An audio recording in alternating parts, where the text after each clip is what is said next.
સાબરકાંઠા જિલ્લામાં 8માંથી 6 તાલુકામાં ગત રાત્રિ દરમિયાન 3 મીમીથી 104 મીમી વરસાદ નોંધાયો છે.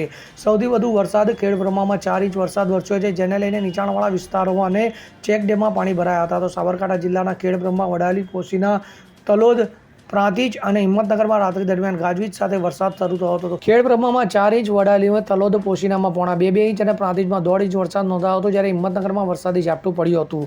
તો વલાડી, તલોદ, પોશીના અને પ્રાંતિજમાં રાત્રિ દરમિયાન વરસાદને લઈને નીચાણવાળા વિસ્તારોમાં પાણી ભરાયા હતા. જોકે વરસાદ બંધ થતાં પાણી ઓસરી ગયા હતા. તો ખેડબ્રહ્મામાં રાત્રિએ ભારે ગાજવીજ અને પવન સાથે વરસાદ વરસ્યો હતો. તો રાત્રિના 12 થી સવારે 4 કલાક દરમિયાન 4 ઇંચ વરસાદ વરસ્યો હતો. ત્યારબાદ વરસાદ બંધ થયો હતો. તો વરસાદ વરસવાને લઈને નીચાણવાળા વિસ્તારોમાં પાણી ભરાયા હતા. તો ખેડબ્રહ્માના સુરતી, કંપા, સિંગલ, કંપા, ગોટા, વાસણા, શ્યામનગર, ગાડુ સહિતના પંથકમાં વરસાદને લઈને ચેકડેમોમાં નવા નીર આવ્યા છે. જ્યારે ખેડબ્રહ્માના નવી મેત્રાલથી મેત્રાલ કંપા વચ્ચે ગરનાળાની એક તરફની પ્રોટેક્શન વોલ ધરાશયી થવા પામી હતી.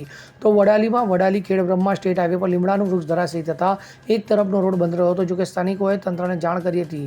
હિંમતનગરમાં જિલ્લા ડિઝાસ્ટર કચેરીથી મળેલી માહિતી મુજબ છેલ્લા 24 કલાકમાં ખેડબ્રહ્મામાં 104 મીમી, વડાલીમાં 40 મીમી, હિંમતનગરમાં 3 મીમી, પ્રાંતિજમાં 37 મીમી, તલોદમાં 46 મીમી અને પોશીનામાં 46 મીમી વરસાદ નોંધાયો હતો.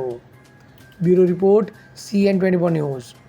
હવે જુઓ દેશ દુનિયાની તમામ ખબરો તમારી આંગળીના ટેરવે.